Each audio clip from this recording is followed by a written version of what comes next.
A'udzubillahi minasyaitonirrajim. Bismillahirrahmanirrahim. Assalamualaikum warahmatullahi wabarakatuh. Alhamdulillahirabbil alamin wa bihi nasta'in wa ala umurid dunya waddin. Wassalatu wassalamu ala asyrafil anbiya'i wal mursalin wa ala alihi wa ashabihi ajma'in. Amma ba'd. Rabbi zidni ilma warzuqni fahma. Allahumma inni as'aluka ilman nafi'a wa rizqan thayyiba wa amalan mutaqabbala. Rabbi shrah li sadri wa yassir li amri wahlul 'uqdatam min lisani yafqahu qawli. Allahumma la sahla illa ma ja'altahu sahla wa anta taj'alul hazna idza syi'ta sahla. Allahumma yassir wa la tu'assir. Allahumma yassir wa la tu'assir. Allahumma yassir wa la tu'assir. Amin amin ya rabbal alamin. Alhamdulillahirabbil alamin. Pada kesempatan kali ini kita dapat berjumpa kembali dan masih diberikan kesehatan untuk menuntut ilmu. Karena menuntut ilmu itu tidak mengenal usia, tidak mengenal jenis kelamin, dan tidak mengenal siapapun dan kapanpun dan dimanapun itu. Menuntut ilmu itu harus dan wajib bagi setiap muslim. Salawat beriring salam, semoga selalu Allah curah limpahkan kepada baginda Nabi besar Nabi Muhammad Sallallahu Alaihi Wasallam, karena beliaulah yang membawa kita umatnya dari zaman yang penuh kejahilan, kegelapan menuju zaman yang terang benderang dan penuh dengan keimanan dan keislaman. Pada kesempatan kali ini, saya akan membawakan materi terkait usul fikih, terutama materi terkait definisi dari usul fikih dan kegunaannya dalam kehidupan sehari-hari jika kita mempelajarinya. Sebelum masuk ke pembahasan lebih dalam, perlu dapat diketahui bersama asal-usul dari usul fikih. Siapakah penemunya dan siapakah pemikir dan pencetus pertama kali ilmu usul fikih? Diketahui dalam sejarah, penemu usul fikih adalah Imam Asy-Syafi'i. Imam Asy-Syafi'i adalah penemu pertama kali ilmu usul fikih melalui kitabnya yang berjudul Ar-Risalah. Kitabnya yang berjudul Ar-Risalah tersebut memberikan sebuah metode terkait memahami Al-Quran dan As-Sunnah dengan baik. Nah, setelah kita tahu siapa penyusun dan penemu serta pencetus pertama kali ilmu usul fikih, yaitu Imam Asy-Syafi'i, kita akan masuk ke pembahasan selanjutnya, yaitu masuk terkait pembahasan definisi dari ilmu usul fikih. Untuk memudahkan dalam pemahaman, saya akan menggunakan ilustrasi gambar. Baik, sebelum masuk ke pembahasan terkait usul fikih, karena tadi di awal video saya lupa memperkenalkan diri saya, sekarang saya akan memperkenalkan diri saya terlebih dahulu. Saya memiliki nama Muhammad Umar Izzul Haq, biasa dipanggil Umar, dengan NIM 214 11 04 03 105 dari kelas 3 PBAB. Video ini dibuat sebagai tugas akhir dari mata kuliah Usul Fikih dengan video yang berjudul Pengertian Usul Fikih serta fungsi mempelajarinya dalam kehidupan. Lanjut masuk ke pembahasan utama terkait usul fikih. Setelah kita mengetahui siapa penyusun pertama dan penemu pertama dari ilmu usul fikih, yaitu Imam Asy-Syafi'i, maka sekarang kita lanjutkan pembahasannya mengenai apa yang dimaksud dengan usul fikih atau definisi dari usul fikih. Para ulama banyak memberikan definisi dari usul fikih, tapi yang paling masyhur sesuai dengan kitab yang saya rujuk, yaitu kitab Mabadi Awaliyah. Usul fikih secara bahasa berasal dari dua kata, yang tersusun dari kata usul, yaitu berasal dari kata usulun, dan kata fikih, yaitu dari kata al-fikhu. Yang keduanya berkedudukan sebagai mudhof dan mudhof ilaih. Kata usulun adalah bentuk jamak taksir dari mufradnya, yaitu al-aslu. Para ulama memberikan definisi al-aslu sebagai ma buniya alaihi ghairuhu, yang artinya sesuatu yang perkara lain dibangun di atasnya. Gampangnya, al-aslu dalam bahasa kita dapat dimengerti sebagai asal atau pokok dari suatu perkara.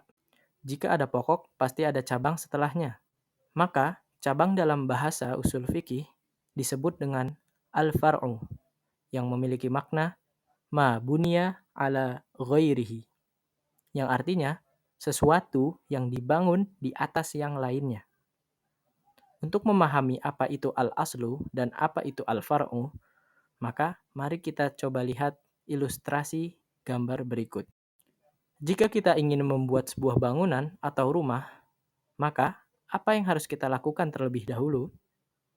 Tentunya, hal yang pertama kita lakukan adalah membuat pondasi supaya bangunan kuat dan berdiri dengan kokoh. Ketika pondasi sudah dibangun, maka setelahnya akan dibangun hal-hal lain seperti dinding, atap, dan lain sebagainya. Nah, dari ilustrasi di atas dapat dikatakan bahwa pondasi rumah itu ibarat al-aslu.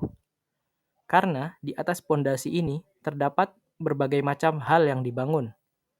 Layaknya al-aslu yang menjadi tempat dasar bagi al-far'u. Sedangkan al-far'u diibaratkan sebagai dinding, atap, dan lain sebagainya yang itu semua dibangun di atas pondasi. Itu dia yang disebut sebagai al-aslu dan al-far'u. Setelah kita mengetahui makna dari al-aslu secara bahasa, maka al-aslu secara istilah akan terbagi menjadi dua, yaitu diantaranya ad-dalil dan kaidah kulliyah. Makna selanjutnya adalah makna dari fikih atau al-fiqhu.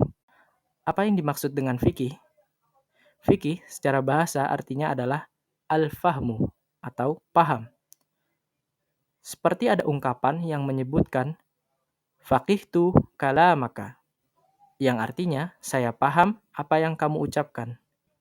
Sedangkan secara istilah, fikih adalah al-ilmu bil ahkamis syar'iyyah allati tariquhal ijtihad, yang artinya ilmu mengenai hukum-hukum syariat yang jalannya itu adalah dengan ijtihad. Oleh karenanya, jika kita ingin mengetahui masalah-masalah hukum syariat, maka satu hal yang harus kita cari, yaitu kita harus mencarinya di ilmu fikih. Karena fikih itu adalah ilmu mengenai hukum-hukum syariat yang jalannya dengan cara ijtihad. Itulah definisi dari masing-masing kata, yaitu kata yang pertama usul, dari kata usulun, dan yang kedua kata fikih, dari kata al-fiqhu. Jadi, apa sih sebenarnya usul fikih itu? Apa definisi yang sebenarnya dari usul fikih?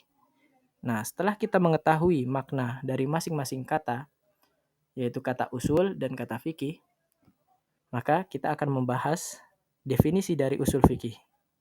Para ulama memberikan definisi dari usul fikih dengan mengatakan usul fikih itu adalah dalilul fiqhi ala sabilil ijmali, yang artinya dalil fikih dengan jalan ijmal atau jalan global, yaitu jalan secara menyeluruh. Seperti setiap perintah menunjukkan hukumnya, yaitu wajib, haram, dan lain sebagainya. Kita akan gambarkan lebih detail lagi lewat ilustrasi yang lebih mudah dipahami. Dari mulai usulun, fikih, hingga usul fikih itu seperti apa. Ada sebuah rumus, yaitu al-aslu ditambah usulul fikhi sama dengan al-far'u atau fikih itu sendiri. Kita ilustrasikan ada seseorang atau si fulan yang berada di titik A, ingin pergi ke titik B. Maka yang harus dilakukan adalah melewati jembatan untuk sampai di titik B.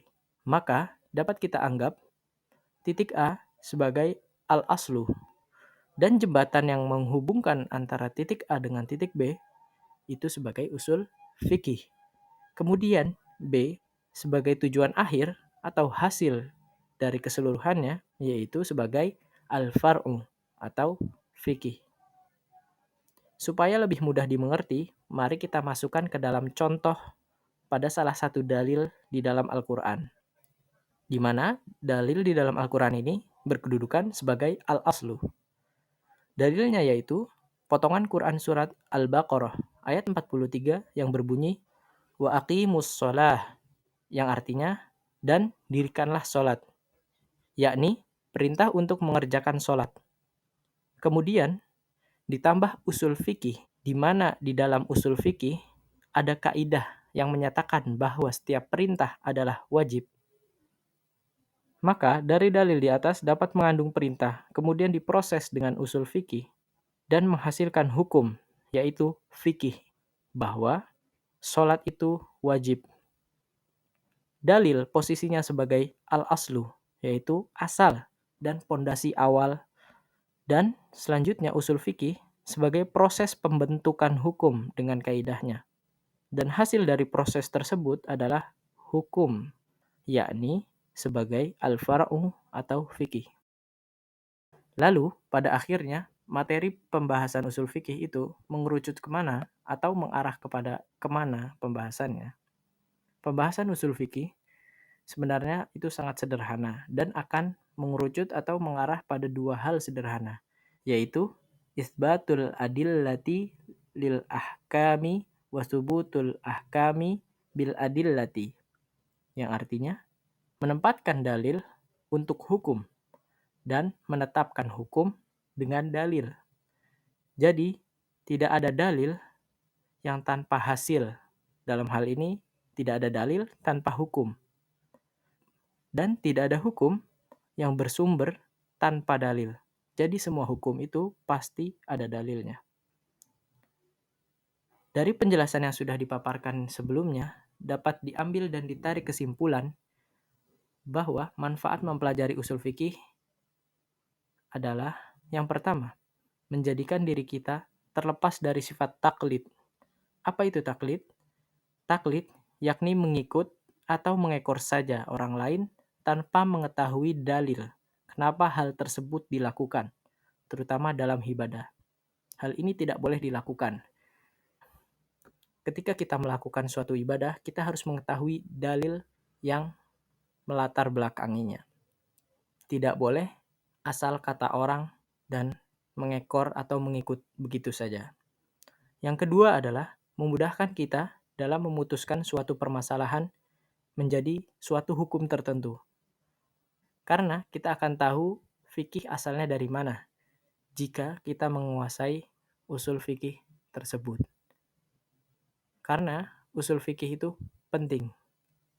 Jika kita hanya menguasai fikih dan tidak mengetahui usul fikih, itu sama saja kita hanya menerima hasil dan tidak mengetahui proses di balik itu semua.